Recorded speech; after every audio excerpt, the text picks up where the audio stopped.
became Buddhists in 1969. My wife and I were hippie. We had run away from home seeking love, peace, and happiness, and in my case, freedom from responsibility. After months of eating brown rice and lentils and living on our friend's porch, we realized that we couldn't just survive on our ideals. Buddhism seemed like the perfect solution. We were told that if we chanted Nam Myoho Renge Kyo, we could become happy and all our dreams would come true. Now, I rarely thought to ask what true happiness was. I figured anything would be better than the severe depression and anguish I suffered as a child and teenager.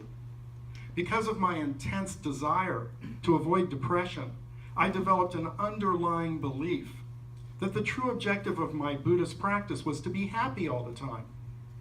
That the enlightenment that Nichiren, the founder of Nichiren Buddhism, spoke about in the 13th century was somehow wrapped up in an unshakable condition of happiness, a total absence of pain. I would be able to say to people, look at me, nothing can upset my upbeat attitude. I was so frightened whenever I started to feel blue that I would do anything to get my smile back. My unhappiness, like a strong ocean undertow, was a constant impetus to chant more, to strengthen my life. And over time, I was able to make and carry out strong determinations, have a warm, loving family, and build a successful business career. But on a different level, I still needed to deal with the reality of my sadness. What I began to realize was that through my daily practice of chanting and reciting a chapter and a half of the Lotus Sutra, I had finally changed enough to begin to explore some very painful aspects of my life. Soon, two traumatic occurrences pushed me right over the edge. The first was the suicide of my good friend Gordon. Gordon, in the mid-90s, he had been my business mentor and a source of inspiration for much of my 20s and had recently retired. His family and friends thought they knew him well. A successful businessman, he was always cheerful and full of great advice. It frightened me that he could be so harboring such overwhelming anguish that he saw no way to continue living. Obviously, he hadn't dealt with some significant issues in his life. Considering my own traumatic childhood, I wondered if I was in danger of making the same mistake. The second event was my wife Trude being diagnosed in 1996 with multiple sclerosis, or MS. This was a challenging time that tested our commitment to our continued spiritual practice and the benefit of chanting. Eventually, Trude learned to walk again, and some of the pressure we had been under was relieved. We had each gone through tremendous personal growth because of this experience. However, about a year later, Trude discovered me lying down almost comatose in the bathtub, unable to move. I had fallen into an extremely depressed state, the kind of loneliness and helplessness I had experienced as a child and teenager. With my chanting as a spiritual foundation and a terrific therapist, I was finally able to begin the painful but rewarding process of healing myself from the effects of my childhood, so that I could truly devote myself to living in the present. So in the same way Trude took medicine and went to a neurologist for her illness, I took medicine and went to a psychotherapist for mine. This wasn't and still isn't an easy process. I've had to push myself through many tears and painful memories.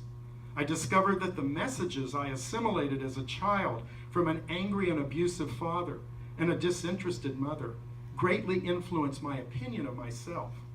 As an adult, many of the behaviors that protected me in my early years no longer were necessary or desirable, nor were they contributing to my true happiness. The same lessons that I was learning from Nichiren's letters to his disciples and my daily chanting from a spiritual perspective have been consistent with the realizations I have had on a more personal level through therapy. Some of these are knowing the difference between feeling obligated to do something and choosing to do something, and realizing that I had an enlightened Buddha nature, as did everyone else. The ever-present heaviness that had plagued me continues to diminish. There's no way I can describe how wonderful this makes me feel. Now, the belief that our happiness depends on some event or situation happening in the future sets us up for unhappiness, especially when we consider that we're all bound by the cycle of birth, sickness, old age, and death. If we wait for a trouble-free life, our happiness will continue to elude us. Rather, the question is, how do we respond when confronted with the problems we will inevitably face? Eventually, I came to realize that my true happiness is when I strive to do my human revolution, those efforts I make to overcome myself and to help others. While financial and material wealth is desirable, it is the nature of our attachment to it that can become problematic. In other words, does our attachment create value in our lives? Does it contribute to our own or others' absolute happiness, or is it just a lesser relative happiness? Through my many years of Buddhist practice, I've come to realize it is spiritual wealth, the inner treasures of the heart, that really guide us to true happiness. Daisaku Ikeda, the third president of our lay Buddhist organization, Soka Gakkai International, has said that gratification of desires is not happiness. Genuine happiness can only be achieved when we transform our way of thinking from unthinking pursuit of pleasure to one committed to enriching our inner lives, when we focus on being more rather than simply having more. The state of Buddhahood represents an ordinary person awakened to the true nature of life, one who experiences absolute happiness and freedom, not separate from but within the realities of our daily existence. It is characterized by wisdom, compassion, creativity, and life force. So the objective is to bring out this enlightened, positive aspects of whatever circumstances we find ourselves in. This is, from a Buddhist perspective, true happiness. In other words, the condition of Buddhahood does not exist separate from our daily life. We can experience joy in a hellish prison, or transform our anger to fight against injustice. We don't need to settle being a victim of our circumstances.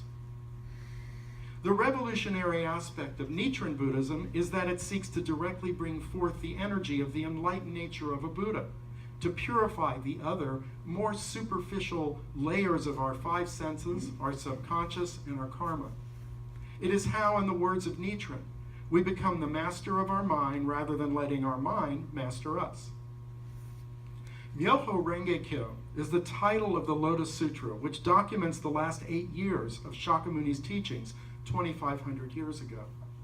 There is a pronunciation guide for our daily chant in the handout, this little slip of paper, if you want to pull that out. And I'll tell you briefly, I once heard someone lecture on the word Nam for 2 nights. So this is really profound stuff. So very roughly, Nam means to dedicate oneself through the action of practicing Buddhism.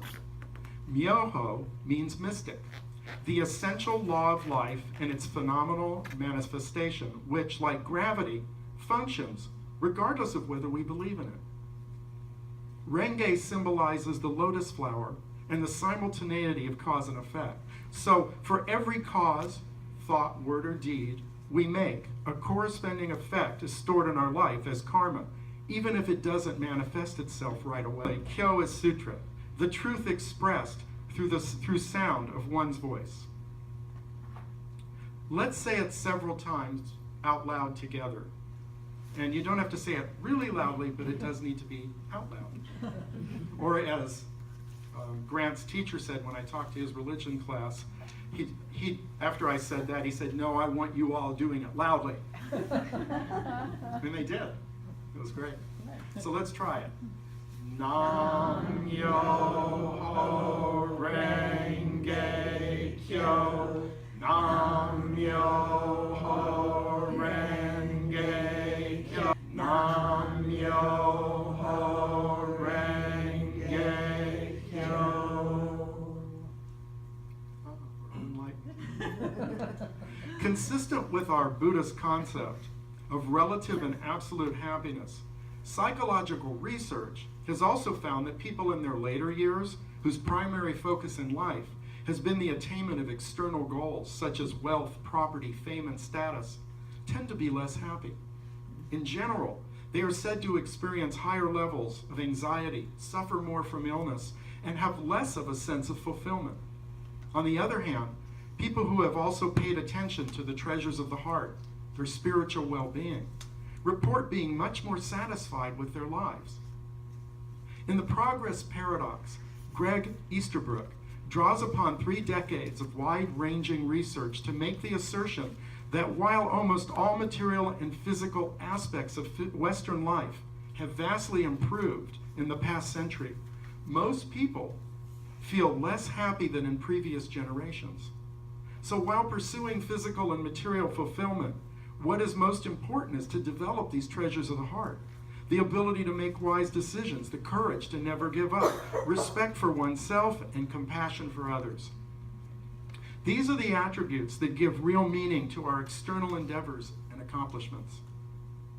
In a fascinating paper in the 2017 International Journal of Wellbeing, psychologist Ashley Buchanan, who's in Australia, I spoke to him about a month ago, he's a very interesting man, proposes bringing together 2 areas of research: a being well perspective from positive psychology, and a socially and ecologically oriented doing good perspective.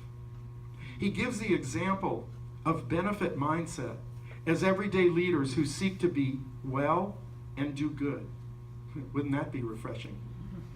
It is interesting to note that this is in complete accord with the teachings of Nichiren, which emphasize the need to practice every day for the happiness of oneself and others.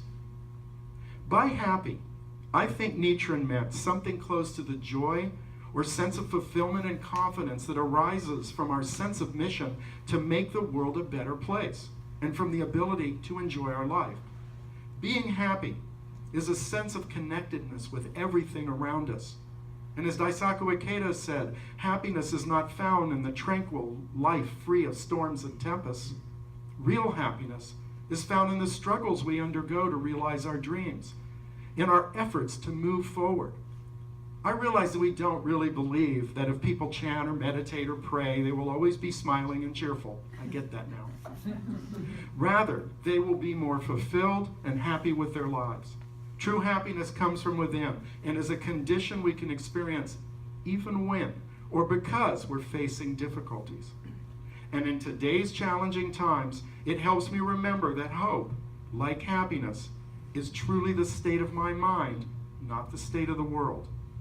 This truth gives me confidence that each of us can build a happy life and make a positive difference in the world.